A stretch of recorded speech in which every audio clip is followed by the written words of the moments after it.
Hello everyone, Manithral here, and sorry for the late video, but this is the RuneScape RS3 video weekly update.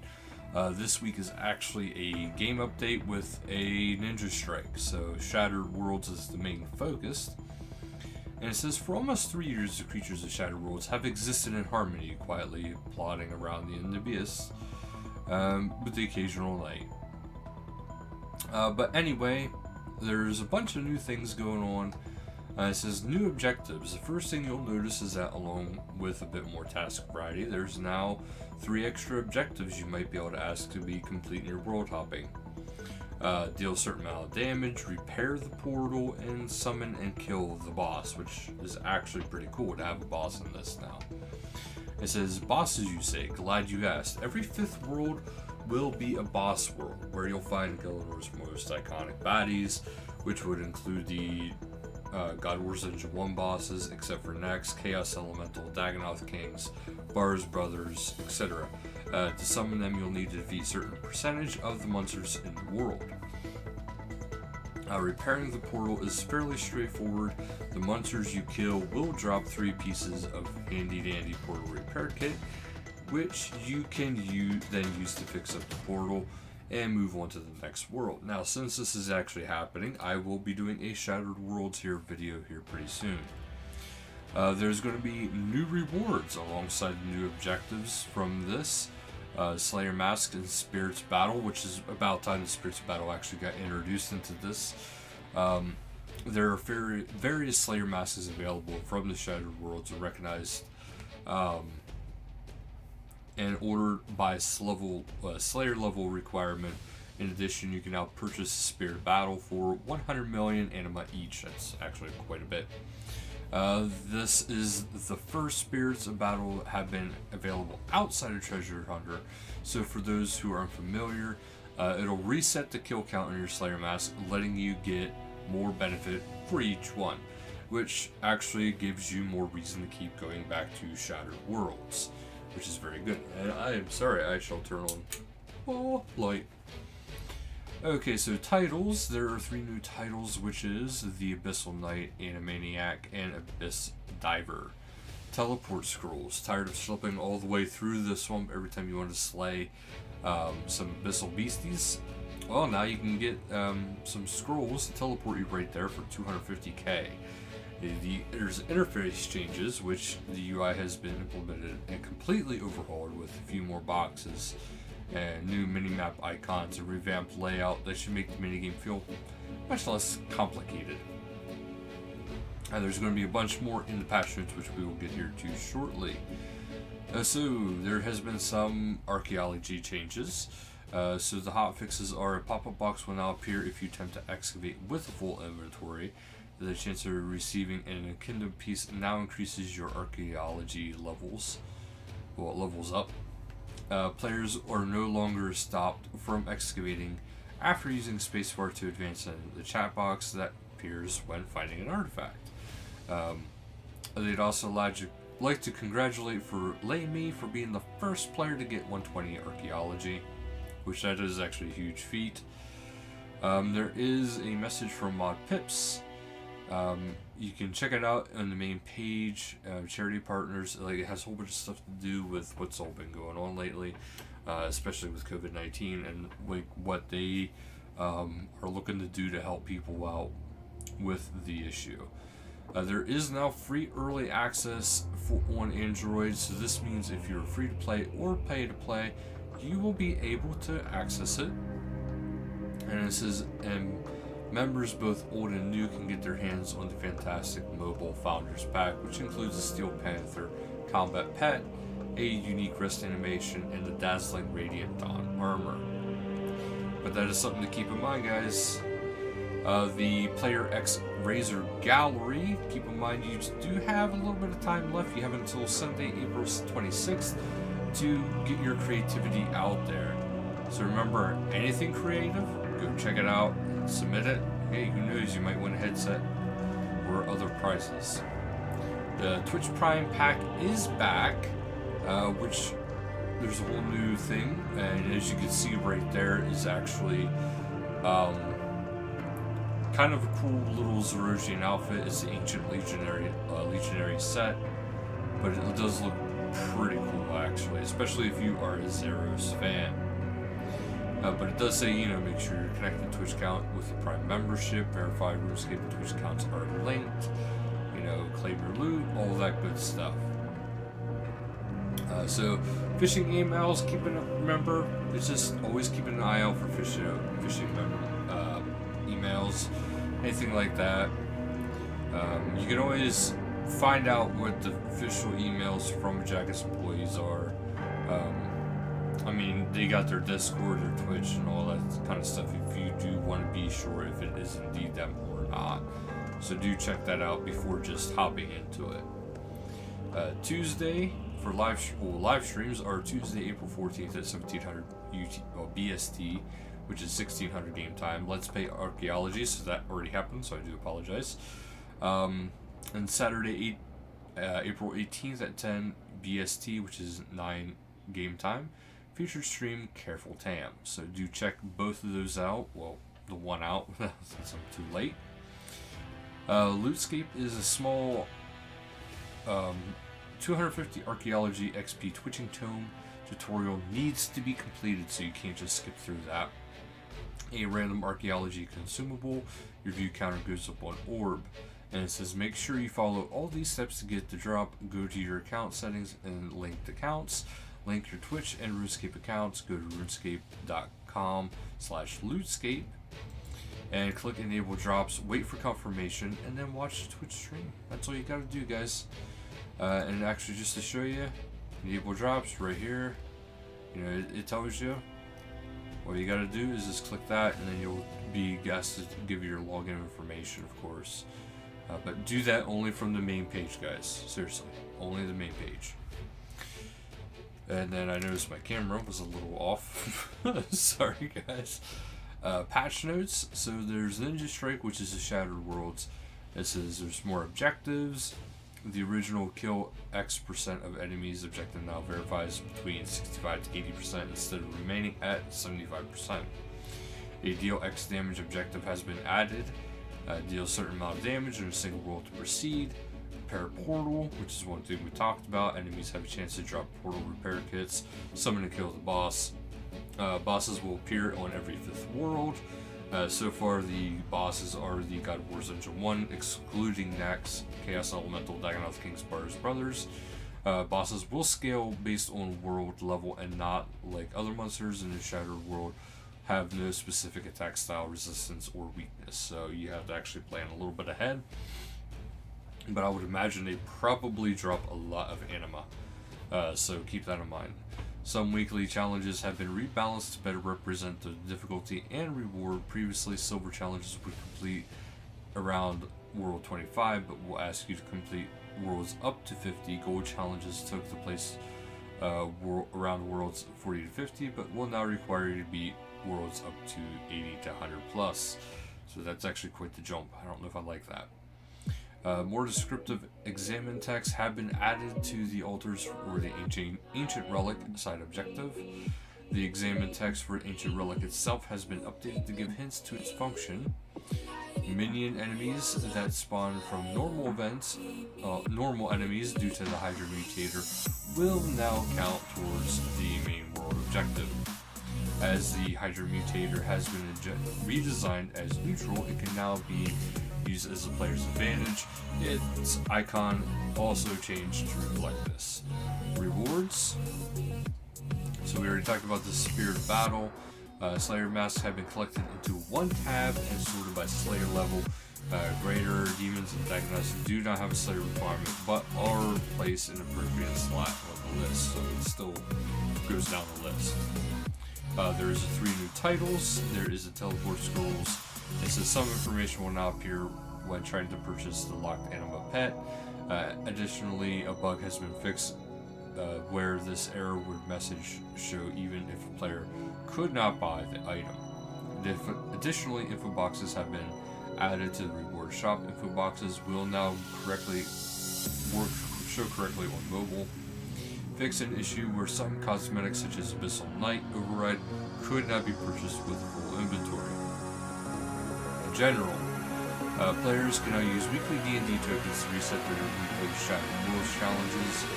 This will reset all of your completed challenges, and as such, can be used even when only 1 or 2 challenges are completed.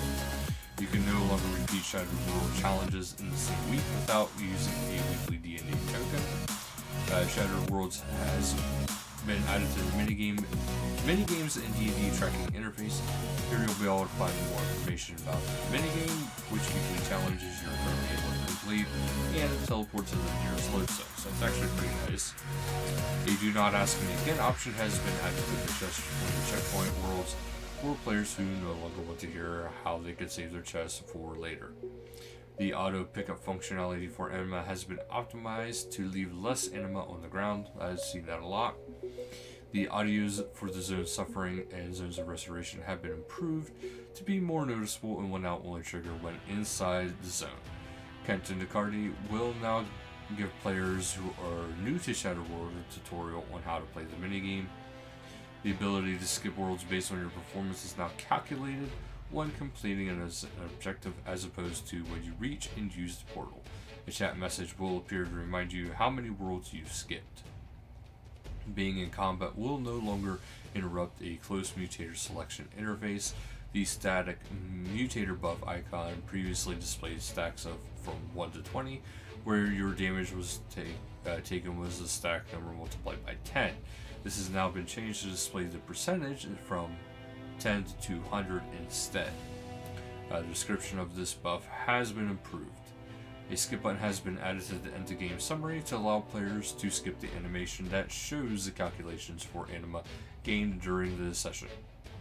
Interfaces and messaging. Info boxes have been added to the following actions upon reaching a checkpoint world to inform players that their mutators have been reset and their stats replenished, upon getting a new max hit, upon progressing or completing a state challenge. The info box displayed to players when they complete an objective has been made green, so at a glance you can know it's finished.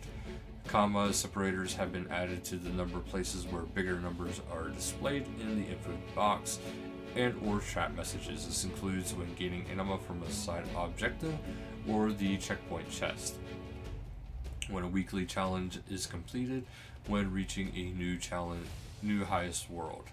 A minimap icon has been added to various items of interest within the Shattered Worlds. This includes side objectives, bosses, entrance and exit portals, bank chests on checkpoint worlds.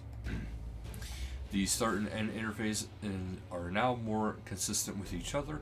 Tooltips have been added to most interface elements. Tooltips can now be viewed on mobile devices. The Equip Me and Feed Me options have now appropriate builders to show correctly and consistently on default legacy and mobile interface.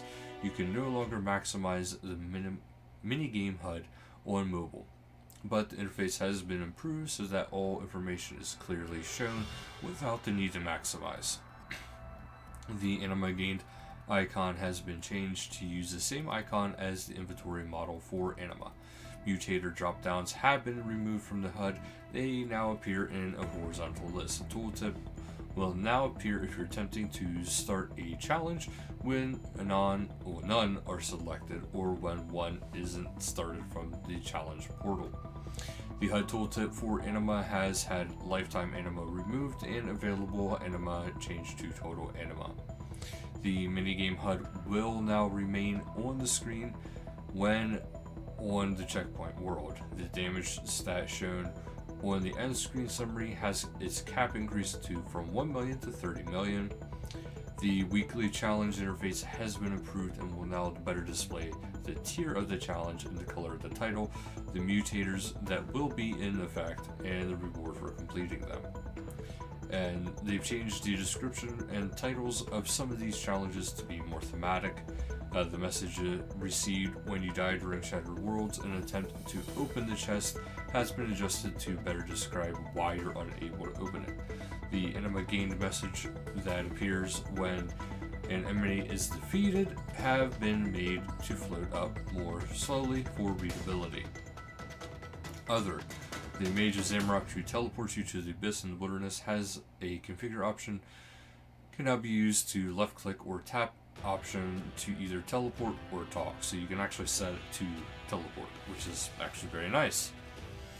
When talk is selected, the mage will now still offer a teleport you to the abyss with a yes or no option after the initial dialogue.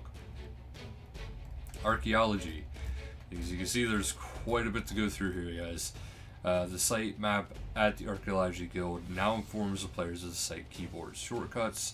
Dueling a player that is using Blood Revere Familiar will no longer continuously loop the duel setup and heal the user's life points. A chest inside the exam center can once again be used to advance medium clue scroll.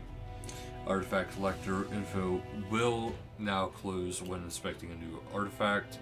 The chance of receiving Incando pickaxe or Incando-matic piece now increases in line with your archaeology level, so the higher the level you are, the better chances.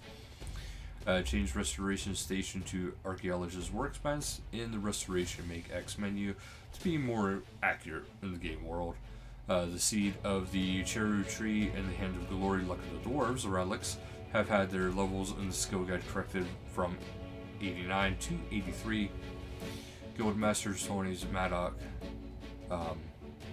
has had its precision stat reduced from 90 to 85 because the precision increased was providing too many additional projects over a period of time. So it's actually to make it less overwhelming. If you have the Berserker's Fury Relic power active while wearing a full Dorak set, the full Dorak set effect will be applied instead of the Relic power. The message that displays once you reach 100% spirit sprite focus has been updated slightly. Some messages have been adjusted in case where a ring has been swapped as you're getting a lucky drop. It is now possible to siphon the Crystal Maddock using Crystal Siphon Tool or Crystal Tool Siphon. A pop-up box will now appear if you attempt to excavate with a full inventory. The Nusarog sculpture artifact has been changed to require 30 Warforged bronze rather than 30 soapstone. Players are no longer stopped from excavating after using spacebar to advance a chat box after finding an artifact. Fix a graphical issue where material caches of animal furs will appear to float. The Stormguard site manager will no longer endlessly loop dialogue if only one mystery has been started. Players are now properly informed when they add a researcher to their team. Players are now better informed about the reward from rerolling the infernal dice. The Archaeology Guild shop description for the material manual and the archaeology teleports have been updated to give more information on their uses. The destroy option for archaeology pages has been changed to transcribe to better indicate its function, which is actually smart. The adventurer's log will no longer state the statue of Doromak as has been completed when handing in the archaeology collection. A Warforged bronze metal material cache has been moved slightly so that it does not appear stuck out of the top of the world. The Archaeology Master Skill Cape can now be placed on the Skill Cape stand in Anachronia base camp. Fixes. Fix an issue where the Inquisitor's staff damage boost was not applied to some attacks. Fix an issue with General Bentno's Red Rum's Relics Collection 2 collection not appearing in the level order. Fix an image for historic and classic components in the skill guide and discovery workbench. Fix a gap in the wall of the exam center. And Grand Theft Coco, remove the duplicate message seen when collecting eggs during the current active Easter event. Reduce the number of small eggs spawned from 5 to 2. Increase the currency that players receive during the current Easter event. Decrease the time it takes for the imps and eggs to pile up, piles to despawn. Made changes to how many imps and eggs piles can be in one area. Other players that had the Santa Claus outfit equipped to Felix will no longer see a different outfit equipped when they log in. Increase the options available for draw distance on mobile to now include low, medium, high, ultra. Fix some issues with game's graphic settings. The draw distance option should now show correctly. The new depth field option It is only available on high or ultra draw distances. If it is set to medium or low, the option is disabled. However, the checkbox remains checked. This error has been corrected. Flickering effect can now be toggled again. And that is everything. I am so sorry for all the mumbling there. I could not keep my tongue untied when reading all those patch notes today. But thank you guys so much for watching, and until next time, later guys.